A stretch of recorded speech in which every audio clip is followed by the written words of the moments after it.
Olá, boa noite, seja bem-vindo, seja muito bem-vindo, muito bem-vinda a mais uma live de terça do canal Empreendedorismo. Nós vamos ter um papo muito bacana hoje, convidado super especial, nosso amigo Floriano Menezes, contador, presidente, fundador, sócio, fundador da Marf Contabilidade. Vai estar com a gente hoje falando sobre aspectos contábeis para driblar a crise. Então, vem para cá, chega para a nossa live, chega mais para a nossa live que a gente já vai começar.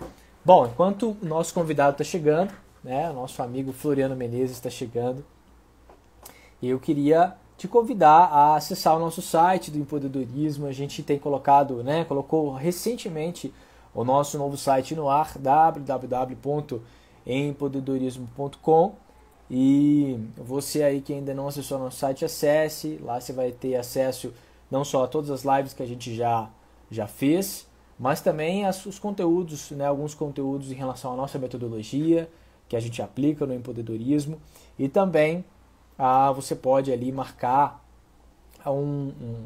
uma agenda com a gente para poder ter uma sessão de mentoria, né? No empreendedorismo a gente trabalha com sessões de mentoria e dentro dessas sessões de mentoria a gente aplica a metodologia Lean para poder ajudar você a tirar a sua ideia do papel e sair do outro lado com o seu projeto de empresa, com o seu projeto de startup.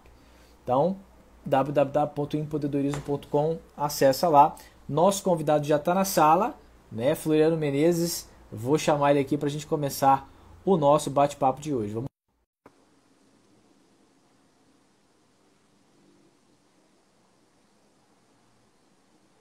Fala, Leonardo.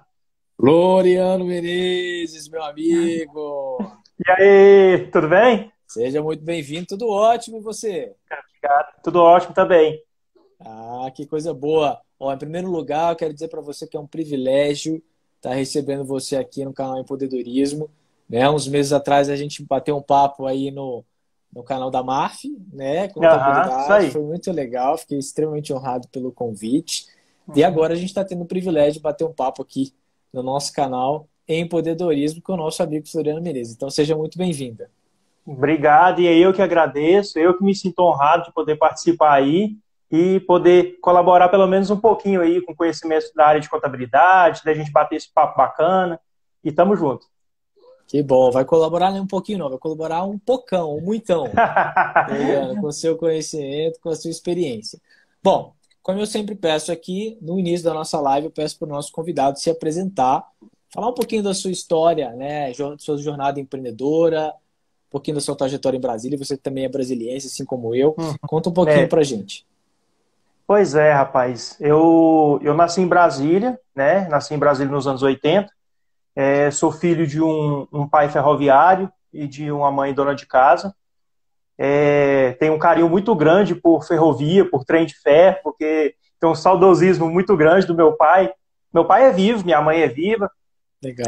mas eu tenho um carinho muito grande por ferrovia. E entrei na escola, fiz o primário, fiz o antigo segundo grau, né, hoje o ensino médio, e Uhum, naquela época existia o curso técnico em contabilidade. uhum, E eu tinha duas opções. Poderia fazer o curso técnico em administração, numa escola que era perto da minha casa, ou fazer o curso técnico em contabilidade numa escola mais distante da minha casa. Como naquela época eu estava querendo estudar mais longe da minha casa, eu acabei uhum, indo fazer técnico em contabilidade. Gostei de contabilidade, nunca tinha tido contato. Naquela ocasião não sabia nem o que um contador fazia. Tinha 13 anos de idade, 14 anos de idade. E aí fui me afeiçoando àquilo, fui me afeiçoando, e até que eu tive um professor que tinha um escritório, já no último ano do ensino médio, uhum, e eu fiquei pegando no pé dele para me deixar estagiar no escritório dele. uhum, Depois de muita insistência, acho que um ano depois que o ensino médio já tinha terminado, e eu ligava toda semana, e aí, já saiu a vaga? Já saiu a vaga? Ia mudar de escritório, ia para o escritório maior. Ele, rapaz, eu vou dar uma chance para esse cara parar de me pentelhar, que não é possível. Fui para lá, aí fui recebido lá com umas 3 estantes de arquivo. Olha, você vai estagiar nesse arquivo velho aqui, esse arquivo morto. Depois que você Uhum. colocar isso tudo em dia, você começa a fazer contabilidade. Uhum. E aí, resumindo a história, eu fiz o arquivo, fiz contabilidade, fiquei lá durante 2 anos, 2, 3 anos. Depois saí de lá, esse meu ex-professor e ex-patrão se tornou meu sócio, até por isso o nome Marf, que era Marcos e Floriano. E aí, Olha, não sabia dessa, hein? Essa é nova pra não? mim. Pois é. E aí Legal. depois a gente ficou sócios durante 1 ano, aliás, ele Uhum. e o outro sócio dele também, que eles eram, Uhum. um foi meu professor, mas na Uhum. verdade eles eram 2 sócios, ele tinha um sócio. E aí os 2 se tornaram meus sócios durante mais ou menos 1 ano, né? Uhum. Isso há quase 20 anos atrás. E aí depois ele saiu, eu acabei comprando a parte deles e de 2003 para cá a gente seguiu carreira solo e estamos aí na luta até hoje. Ano que vem a Marf faz 20 anos, dia 1º de julho, Mas já há 20 anos, já, Floriano. 20 anos. Que coisa, mas voa, o tempo voa, hein? Voa, passa rápido, passa rápido. Caramba, E caramba. Só aí, uma pergunta aqui, só uma pergunta prática. A MAF sempre foi lá no setor de diversões sul ou teve algum outro endereço em algum outro lugar? não, sempre foi no setor de diversões sul. Esse endereço atual é o 4º, mas sempre ali no setor. Nós Uhum. mudamos de prédio 2 vezes e as 2 últimas salas, os 2 últimos escritórios no mesmo prédio onde a gente está hoje. Entendi. Que Entendeu? bacana, muito bom. Depois eu vou pedir para você fazer aí uma merchandise da MAF Contabilidade, tá? Para os Tá nossos bom. seguidores aí no nosso Beleza. Instagram. Bom, eu queria Aham. começar o nosso tema de hoje, né? Nosso tema de hoje que é aspectos contábeis para driblar a crise. A gente tem muita gente que segue o empreendedorismo, o Floriano, que está querendo dar um passo empreendedor. Às vezes é um funcionário público, às vezes é um funcionário de empresa privada, mas que eventualmente está querendo fazer alguma coisa, sobretudo nesse tempo de pandemia que fica um pouco mais difícil, né? As coisas em É. relação enfim, a arrecadação de dinheiro. Então, as pessoas têm sempre pensado nessa possibilidade. A pergunta que eu faço para você é, afinal de contas, para quem que o MEI é indicado? Né? Ou melhor, o que é um MEI? Explica para a gente o que é um MEI e para quem que ele é indicado. Tá. Isso que você falou é bem verdade, porque a gente está passando por uma revolução em tudo quanto é área que existe, né?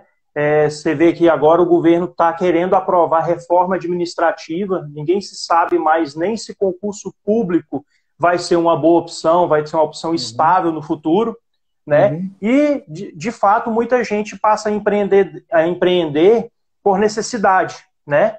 E então a pessoa, ainda mais nesse momento agora, acho que nós vamos ter assim uma alavancagem enorme de novos empreendedores, porque a quantidade de gente que deve ter perdido o emprego nessa crise, uhum, nessa pandemia, né? E aí as pessoas precisam sobreviver e começam a empreender. uhum, E a porta de entrada, digamos assim, da parte burocrática, falando do empreendedorismo, é o MEI, que é o uhum, significado é microempreendedor individual, uma ferramenta, digamos assim, relativamente nova. Antigamente não existia isso. Se você resolvia ser empreendedor, se tornar empresário, você já tinha que começar com uma microempresa, contratar um contador, abrir a empresa, emitir nota fiscal, pagar os impostos, enfim, arcar com todos os custos e toda a burocracia uhum, envolvida na abertura de uma empresa. E uhum, aí, aquele ambulante que às vezes vendia coisa no sinal, aquele salão de cabeleireiro que tem uma sede física, mas às vezes o faturamento é pequeno para justificar a abertura de uma empresa, né? Aquele chaveiro que muitas vezes ele trabalha ali, sustenta a família dele, mas não se justifica ele ter aquele custo de montar uma microempresa. Vendo isso, o governo, poxa vida, a gente tem um monte de gente na informalidade,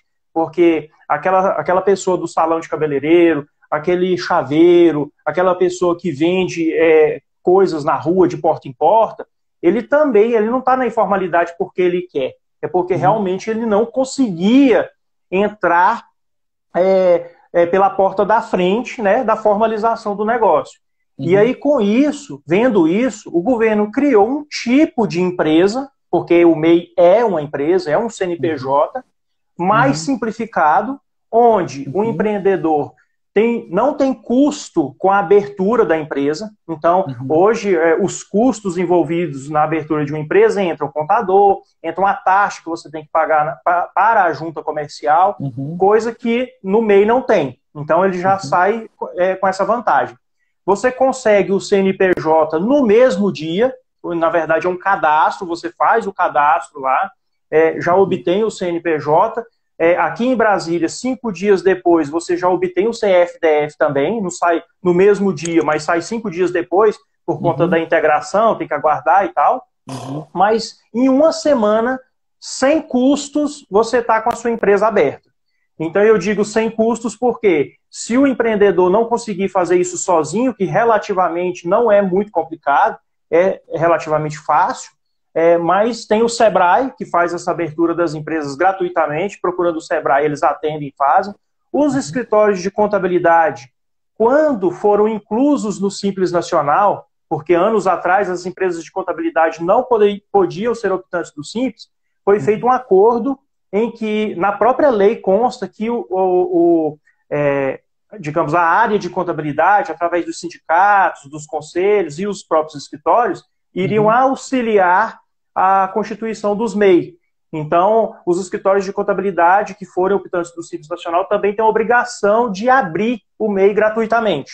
Mas acaba que os escritórios abrem muito pouco, porque o Sebrae consegue abarcar todo mundo aí e acaba abrindo a demanda de MEI que tem aí no mercado, entendeu?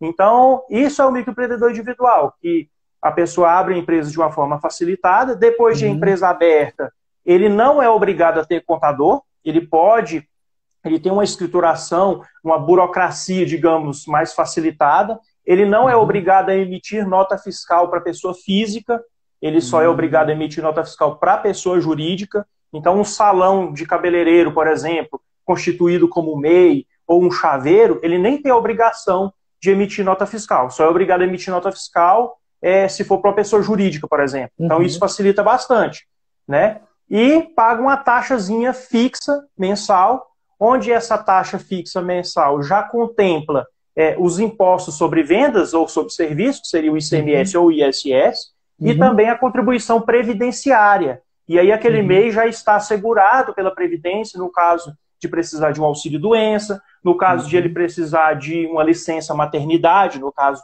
né, de uma empreendedora, no caso de, enfim, os benefícios do INSS são estendidos também ao MEI pelo pagamento simples de 5% do salário mínimo. Hoje, 50 e poucos reais, ele pagando todo mês ali, ele está com um negócio regularizado, está segurado pela Previdência e saiu já da informalidade. Ótimo, muito bom, extremamente esclarecedor, Floriano. Agora vamos falar sobre o não escopo, né? Ou seja, os casos onde, para quem o MEI é vedado, né? Ser MEI. E eu queria que você falasse um pouquinho, porque muitas vezes não está claro para as pessoas. A gente tem, às vezes, dentistas, médicos, psicólogos. Essas profissões, elas podem ter o MEI? Se não, por quê? Não, elas não podem ser o MEI. O MEI tem a legislação que regulamenta o microempreendedor individual, ela é bastante extensa. Nós temos mais de 500 códigos de atividade, o tal do CNAE, permitidos a serem MEI. Então, eles são mais voltados para atividades não intelectuais, para atividades comerciais, entendeu? As atividades intelectuais, e o que eu chamo de atividades intelectuais? Para exemplificar de forma assim, bastante resumida, vamos pensar em profissões que têm conselho. Advogado, contador, dentista, médico, psicólogo, fisioterapeuta, nutricionista. Essas atividades que têm conselho, elas são tratadas como atividades intelectuais. E essas atividades, elas são impedidas pela legislação de serem enquadradas como MEI, como microempreendedor individual. Por quê?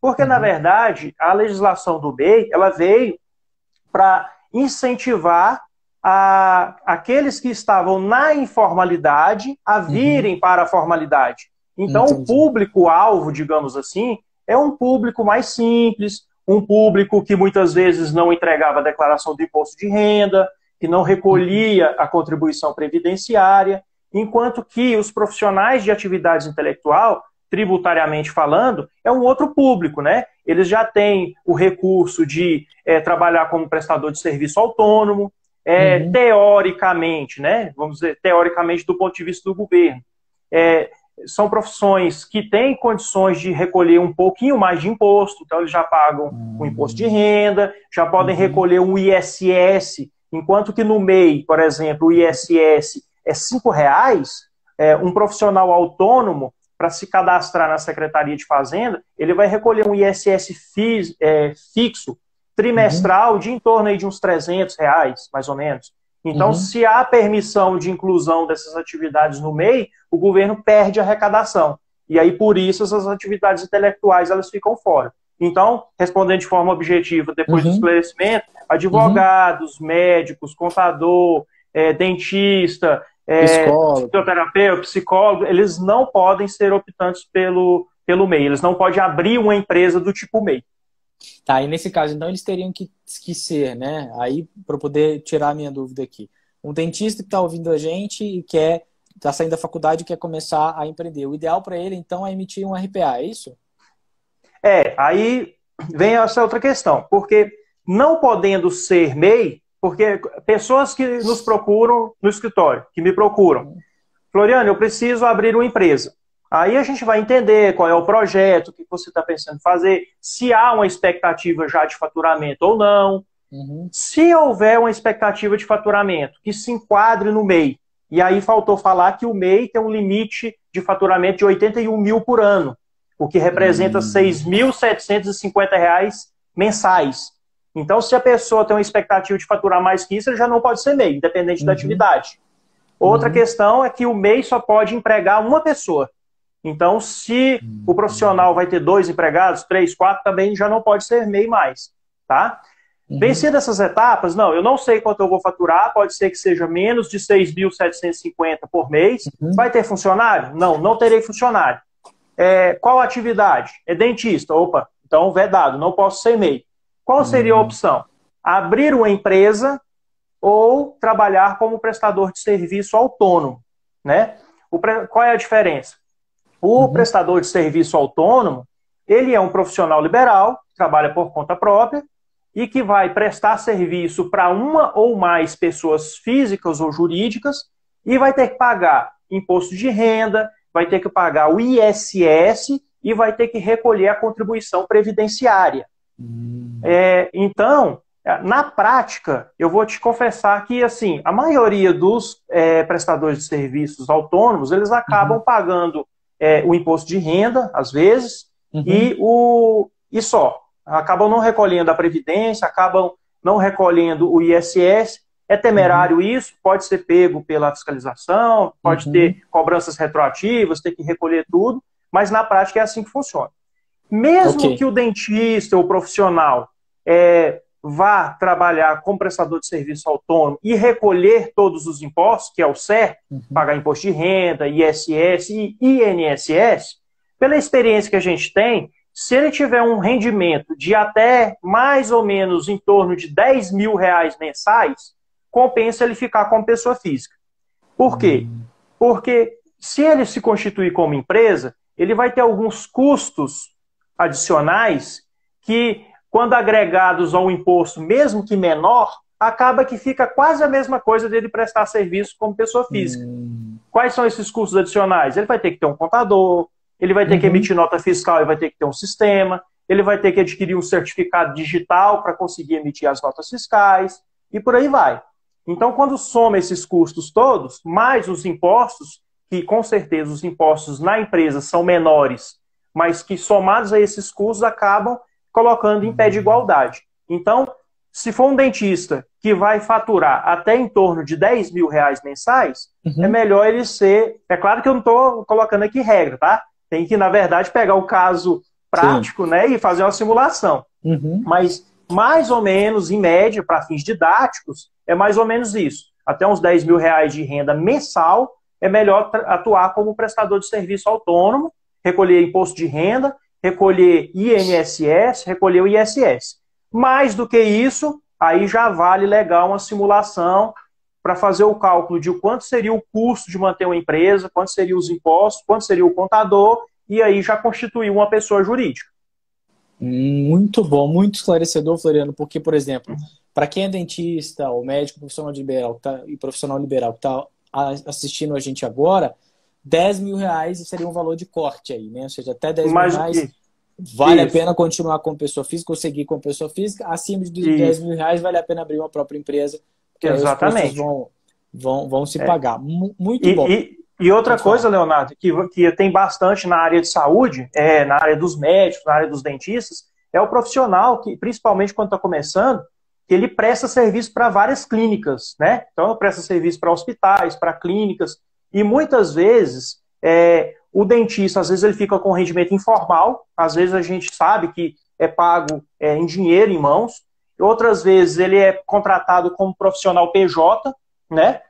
E duas observações. Quando você fica com a renda informal, você até foge dos impostos, mas aí você fica com um problema na sua organização financeira, patrimonial e tributária, porque enquanto você tiver com pouca renda, isso vai bem, mas daqui a pouco você tem mais renda, muita renda não, mas tem mais renda, Uhum. começa a adquirir patrimônio e não tem como justificar de onde veio o recurso que adquiriu o patrimônio. Você compra um carro, quer Hum, lançar ele na sua declaração de imposto de renda e não tem como dizer de onde veio porque o rendimento é informal. Você recebeu em mãos e colocou embaixo do colchão, entendeu? entendi. E a segunda observação é que quando você atua como profissional PJ, o profissional PJ ele não é bem visto pela Receita Federal. Esse negócio de profissional PJ, isso foi uma invenção que o mercado criou para fugir dos encargos trabalhistas, para É. facilitar a flexibilização dos contratos e aquela coisa toda. E pensando que isso vem de antes da reforma trabalhista, isso até facilitou um pouco. Mas o Uhum. que a Receita Federal entende? Se a sua empresa não tem uma sede física, se a sua empresa emite nota fiscal para um cliente único, se a sua empresa não tem funcionário, não tem telefone, se a sua empresa não tem uma contabilidade regular, não mostra que Uhum. prestou serviço e que recebeu, que pagou, que tem despesas, sua Uhum. empresa só existe no papel. E aí, que empresa é essa? Então quer dizer que a sua empresa é uma fraude, digamos assim, Uhum. existe só para você pagar menos impostos? Então o profissional que resolver partir para o lado de ser um profissional PJ tem que pensar nisso também, que na verdade a Uhum. ideia é constituir uma empresa, mas uma empresa que se sustente, que viva só, que tenha a sua receita, que preste serviço para mais de um cliente, de repente tenha mais de um sócio, Uhum. mais de um prestador de serviço, para não É. ficar Que, parecendo, né? que seja de fato uma empresa, né? E não apenas Exatamente. uma PJ Em resumo, constituída para emitir nota fiscal para um cliente só, né? exatamente. Isso aí. Muito bom, Floriano. Obrigado pelo esclarecimento em relação a essa questão de alíquota, né, e a constituição de empresa. Uma pergunta que ficou aqui para mim em relação ao MEI foi, em termos de progressão, vou falar, não é direito penal, vou falar de progressão de regime, né? Em termos de Aham. progredir de MEI para o limitada, eu imagino que eu constituí o MEI e eu ultrapassei R$ 81.000. Automaticamente eu viro limitada ou Eireli? Como é que funciona isso? Não. Se você ultrapassou o limite em até 20% do limite, ou seja, de cabeça aqui dá mais 16.500. Se você Uhum, ultrapassou em até 16.500, você se desenquadra a partir do ano seguinte, a partir de janeiro. Então uhum, você continua como meio restante do ano e a partir do ano seguinte você já inicia se tornando uma microempresa, certo? Optante do Simples Nacional. Agora, se você ultrapassou o limite de 81 mil, isso estou falando anual, tá? Em uhum. mais de 20%, ou seja, em mais de R$ 16.100, aí você se desenquadra de maneira retroativa ao início do ano. E aí é Hum, ruim, porque aí aqueles R$ 50 que você pagou, você vai ter que recolher, vai ter que recalcular os seus impostos, o seu uhum, faturamento todo, já como uma microempresa, recolher os impostos com multas e juros, porque está recolhendo em atraso, e regularizar a situação. E assim que funciona. Aí o desenquadramento, se você ultrapassou, já tem que logo procurar um contador, porque tem uns procedimentos que tem que ser feitos na junta comercial, para alterar a natureza jurídica da empresa, o seu CNPJ, ao invés de sair lá uhum, microempreendedor individual, já vai sair empresa individual ou uma sociedade empresária limitada, aí vai ter que ver qual vai ser a estratégia na hora de fazer essa mudança. entendeu? Mas existem os procedimentos que têm que ser executados para poder deixar tudo regular. Já tem que correr e preparar sistemas. Se vendia para pessoa física, agora já vai ser obrigado a emitir nota fiscal, já tem que adquirir certificado digital, já tem que adquirir sistema, e aí já passa a ter toda aquela burocracia para uma empresa normal. Isso. Agora, uma dúvida que me surge aqui em relação a essa, né, essa evolução aí de regime, se a gente pode dizer dessa forma, é o seguinte: antigamente, quando eu abri minha primeira empresa com você, lá em 2010, né, lá atrás, eu lembro que o regime, né, mais optado era o regime de empresa limitada. Acho que nem existia o Simples ainda, estava sendo formulado ainda a lei do Simples naquela época, não me lembro ao certo, mas uma informação importante eu tinha que ter um sócio, né? Para você constituir uma sociedade empresária limitada, você tinha que ter um sócio. Então, não dá para ser empresário individual. Me conta como foi essa evolução e quais as diferenças, se é que existem, entre uma sociedade empresária limitada, que precisa de no mínimo 2 sócios, e uma sociedade individual, que na verdade é a sociedade, uma empresa, né, de representação individual. Olha só, isso é interessante mesmo. Antigamente, antes do MEI, vamos pensar lá atrás mesmo, a gente tinha 2 tipos de empresa: empresa individual e sociedade. Era só. Assim, os mais usuais, né? Sempre teve em comandita simples, essas coisas que na verdade ninguém usa, mas tem, né? Mas que os empreendedores usavam mesmo era individual e limitado. A individual era muito ruim, porque o nome da empresa tinha que ser o seu nome. Eu tive uma empresa individual lá atrás, o nome da empresa era FM de Carvalho, Soluções Empresariais. Então, 2002, entendeu? Então, assim, era muito... O máximo que você poderia fazer era isso, era abreviar os 2 primeiros nomes, não poderia abreviar o último, ou então colocar o nome da empresa de Floriano Menezes de Carvalho, contabilidade mesmo, e assim ir. O que era ruim nessa empresa? Além do nome, o patrimônio pessoal se misturava com o patrimônio empresarial. Então, se você tivesse qualquer demanda judicial, de qualquer esfera, civil, trabalhista, impostos, qualquer coisa, o seu patrimônio pessoal respondia pela dívida da empresa. Então, ninguém queria isso, porque o cara não queria botar o nome dele como sendo o nome da empresa, e também não queria ficar correndo o risco de o patrimônio pessoal dele responder pela empresa. Aí todo mundo preferia a sociedade limitada. Só que a sociedade limitada tinha que ter pelo menos 2 sócios. E aí vinha aquele negócio: quem que eu coloco? Coloco meu filho. Aí tinha o nenenzinho, já era sócio da empresa e tal, aquela coisa toda. Então, por quê? Porque além de você poder colocar o nome que você quisesse, ainda era a empresa sociedade empresária de responsabilidade limitada. Ou seja, a responsabilidade pelas dívidas, pelos créditos na praça, eram limitados ao valor do capital social. Aí o governo, vendo isso, né, que tinha muita, na verdade, falando a real, meio um monte de laranja, porque você botava um parente para ser sócio da empresa, e o cara não era sócio nada. Então, eles criaram a Eireli. Já foi uma evolução. Por quê? A Eireli era a empresa individual de responsabilidade limitada.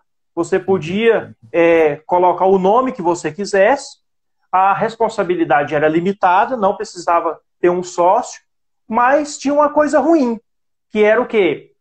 Você tinha que colocar na documentação de constituição da empresa que o capital da empresa era de 100 salários mínimos. Entendeu? Por quê? Porque se a responsabilidade era limitada ao capital, então vamos colocar um capital, uma exigência de capital social maior, porque eu aumento o nível da responsabilidade.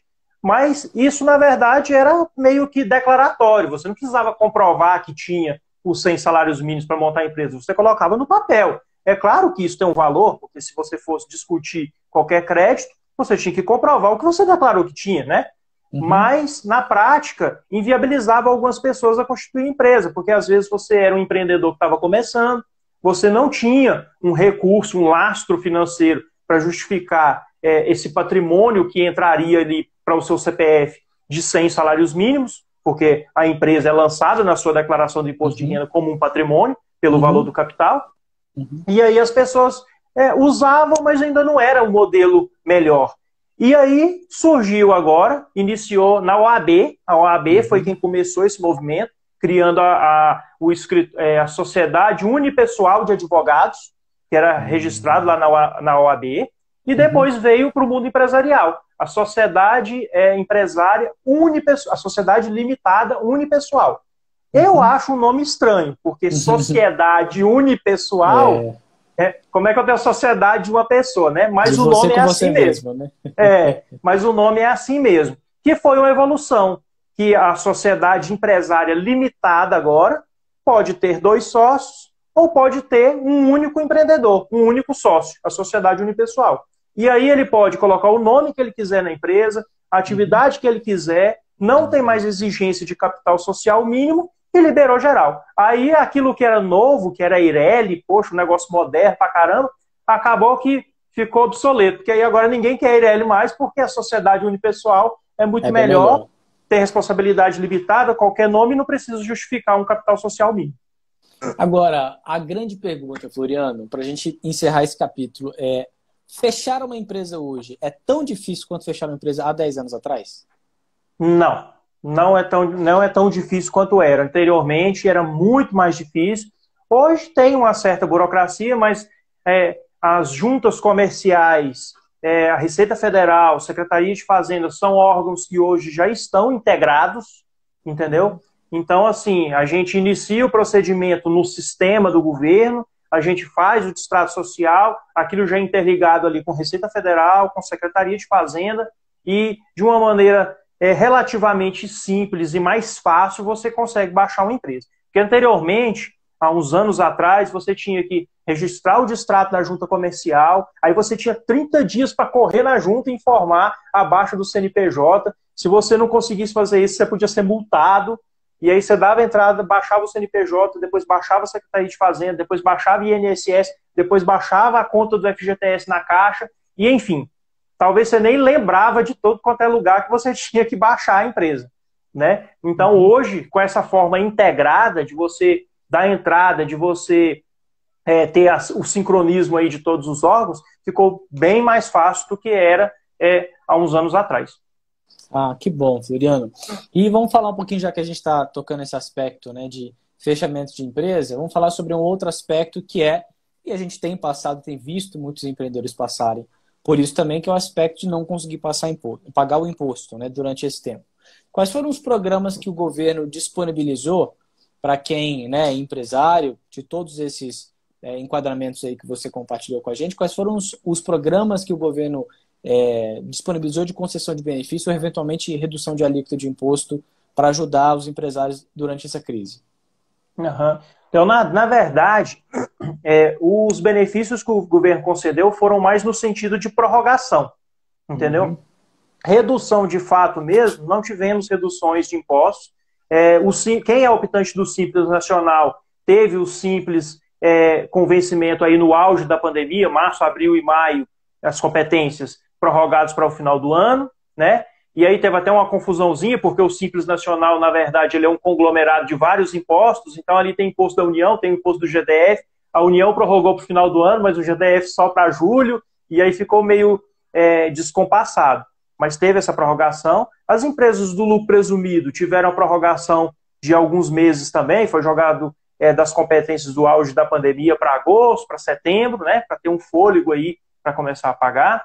A parte trabalhista teve, além da prorrogação do INSS, teve o parcelamento do FGTS, então os FGTS do auge da pandemia puderam ser parcelados em até 6 vezes, é claro, sem contar na parte da suspensão dos contratos de trabalho, da redução da jornada e salário, que também foi muito importante para os empresários, não há dúvida que assim, não houve redução na parte dos impostos, mas poder suspender o contrato de trabalho e reduzir o salário dos empregados durante o período da pandemia é algo que a gente vivemos para ver, né? É algo que não se imaginaria acontecer e que, sem dúvida, ajudou demais os empresários nesse momento de crise aí, que foi bem para dar um fôlego aí.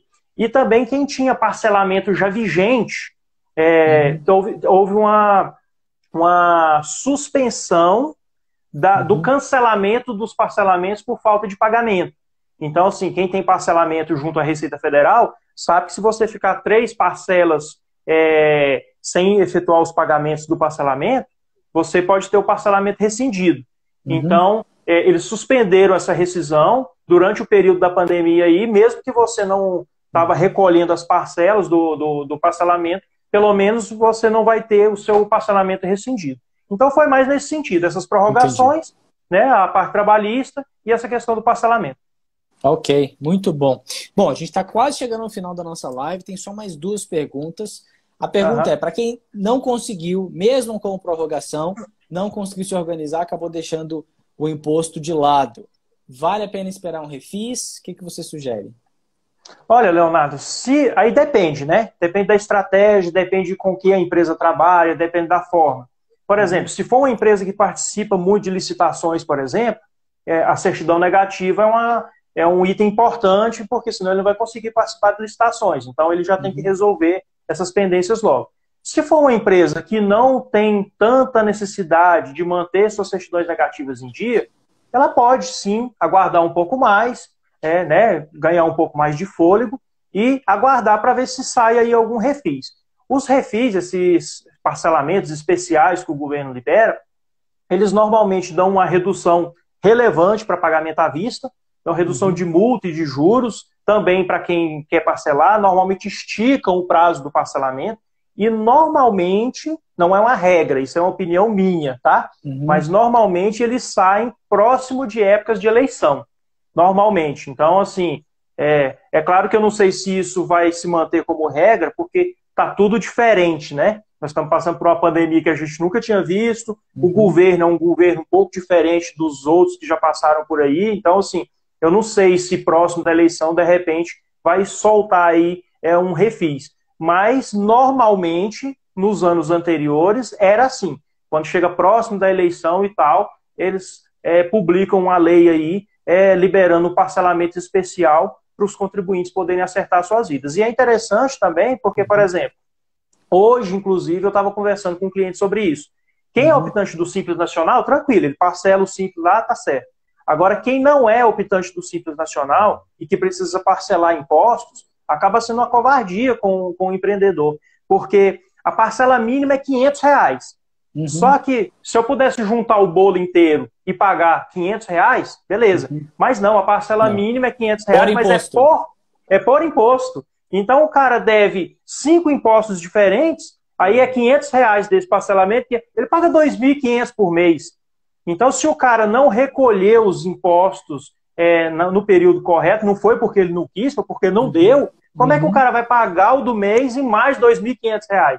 Né? Acaba se tornando impossível o cara pagar. Então, acaba sendo obrigado a ter que esperar um refis, porque aí sim, quando eu junto o bolo todo, ele parcela lá em 180 vezes, ou sei lá, em mais vezes, com redução de multa e juros, e fica mais fácil conseguir acertar, né? Ou então aguarda aí para inscrever em dívida ativa, que pelo menos ele junta lá, ao invés de ter 5 parcelamentos diferentes, ele faz um parcelamento de dívida não previdenciária e um de dívida previdenciária, e aí pelo menos são só 2, e é R$1.000 por mês, e ele consegue resolver, né?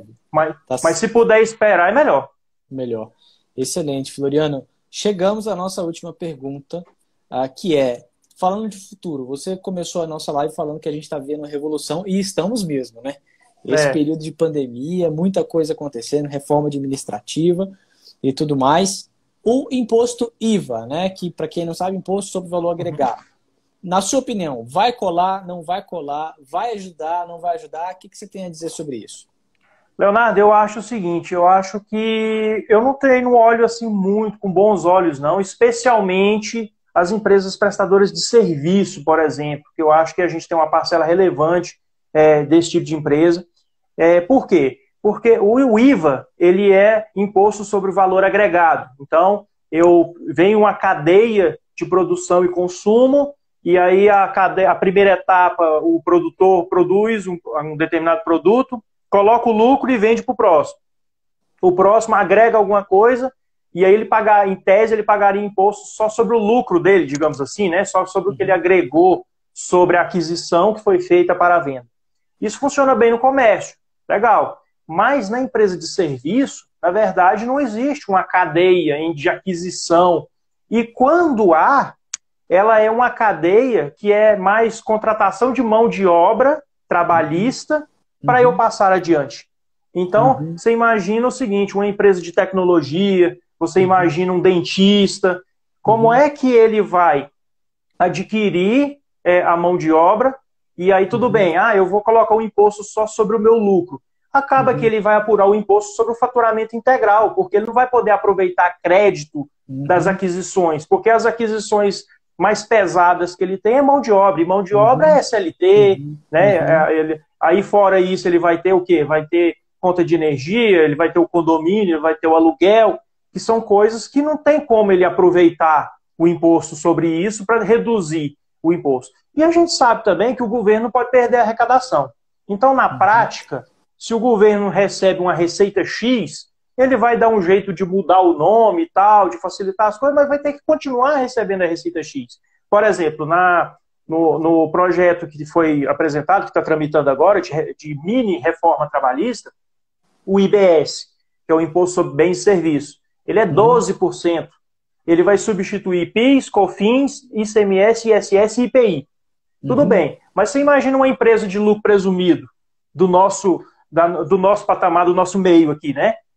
Uma Uhum. empresa de lucro presumido hoje paga 3% de COFINS e Uhum. 0,65% de PIS, ou seja, Uhum. 3,65%. 65. Uhum. Ele vai substituir por 12%. Então, isso vai onerar demais. Aí você conversa com alguém, a pessoa pode até dizer, não, mas ele vai poder aproveitar o crédito das aquisições. Mas se o cara é prestador de serviço, que aquisição ele tem? Uhum. Aquisição nenhuma, Uhum. entendeu? Ele não pode aproveitar o crédito da aquisição da mão de obra do funcionário. Se pudesse, tudo bem, mas Uhum. não pode. É. Aí, aproveitar isso de água, luz, telefone, eu acho que é muito pouco. Então, assim, Sim. na minha opinião, eu acho que não vai reduzir tanto assim a carga tributária, não. Pode até ser que haja uma simplificação, né, das Uhum. obrigações tributárias, da apuração dos impostos, do tudo mais, mas eu acredito que reduzir mesmo a carga tributária, não consigo enxergar isso assim, de maneira muito clara, não. Entendi. Muito bem, Floriano. Eu quero super, super, super te agradecer pelo seu tempo, pela sua disponibilidade. É isso, Foi cara. extremamente esclarecedor, não só para mim, mas para todo mundo que acompanhou a gente até aqui. Né? Extremamente esclarecedor mesmo. Foi realmente uma honra ter você com a gente aqui. E antes da Que gente bom, cara. encerrar, eu queria que você, por favor, falasse um pouquinho da MAF e convidasse as pessoas para conhecer a MAF nas redes sociais, Uhum, no site, faça um pouquinho do serviço da MAF. Termina aí uhum. fazendo nosso merchandising da MAF Contabilidade. Tá certo, gente. Pois é, a MAF Contabilidade é uma empresa de prestação de serviços contábeis, eu sou o diretor. Nós temos lá hoje 15 profissionais distribuídos em departamento contábil, fiscal, pessoal. A gente presta serviço aí da área contábil para qualquer tipo de empresa, né? De optantes do Simples Nacional, lucro presumido. E estamos no mercado, ano que vem, completamos 20 anos, né, de mercado. E estamos aí disponíveis para você que é empreendedor, que quer abrir seu negócio, que quer tirar dúvidas sobre o seu negócio. Se você já tem uma empresa, se quer abrir uma empresa, médico, dentista, enfim, qualquer área dessa, nós estamos à disposição. Nós temos o Instagram, esse @Marf Contabilidade, temos um canal no YouTube, Marf Contabilidade, temos alguns vídeos lá, temos nosso Facebook, temos nosso site. Então, assim, para todo lado aí é fácil nos achar e mandar uma mensagem para a gente começar a bater um papo. E deixa, por favor, o telefone aí da máfia, o WhatsApp, enfim, pessoal, para o pessoal entrar em Tá, contato. tá, beleza. 9119-5611, nosso WhatsApp, né? E o telefone 32 23 43 58. Marca lá com a gente vai conversa com a gente marca uma reunião por videoconferência usando o e-mail, né? Opa, eu gosto.